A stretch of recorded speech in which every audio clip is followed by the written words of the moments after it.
Well, greetings, YouTube model people and 2025 24-hour Facebook model builders. How's it going? Okay, so I am now finally done with my 2025 24-hour build. Clearly did not finish within the 24-hour timeline. I probably would have needed maybe about 3 hours more to finish it up. So technically, yeah, I could have stayed up an hour and a half later and then gotten up an hour and a half earlier, but I just decided to sleep instead, I guess. But not a big deal. It's just all about the fun. And I worked on this kit here, this Hasegawa Toyota 88C IMSA GTP 1989 Daytona participant. So that was pretty wild to build a car that actually ran in the race that is part of the weekend of the 24-hour build, which is the 24-hour races in Daytona, Florida. This wasn't a winner, but it was a participant. So tonight is actually Thursday night, the 30th of January, and here's our final. Okay, so not a perfect build by any stretch, but on the other hand, not bad either. Again, considering the problems I had with the main paint, giving me some problems, but as a race car, I think it looks pretty good. The fit on this kit is fine. There's no problems there at all. Basically, there was a good amount of flash though on this kit, so maybe the molds are as old as 1989 or something like that.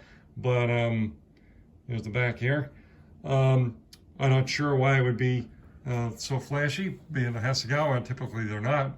So, but it was a little bit flashy. The other part that was strange is a couple of the decals started to pull apart. So I know part of the 98 here in the front did, and the Toyota on both sides did. You know, not to the point where I couldn't just slide it around and maneuver them into place. Even this little decal on both sides did, all the way in the back there for some reason. I'm not sure why. Some of the decals were perfect and no issues. So yeah, that's it, folks. We're gonna put this one in the books, and it was a great fun time. Just a side note, I've seen plenty of comments, whether it's on the Facebook group or on my YouTube channel, and commenting to these 24-hour build videos saying, oh, I couldn't even open a box. Right, two things. One is, you probably could do more than you think in 24 hours, believe it or not. The other trick is, it comes down to what kit do you pick? How complicated do you want to get if you are intending to try to finish in 24 hours? Or you can do what a lot of people do, which is you're just joining in and having fun.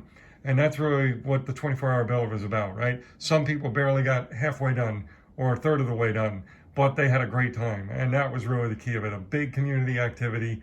As I said, I think it was at least 246 participants. So from all over the place, including I think 3 or 4 from Norway, interestingly enough. So yeah, it's just about having a great time. It's not, you know, again, you want to go for that 24-hour thing, that's great.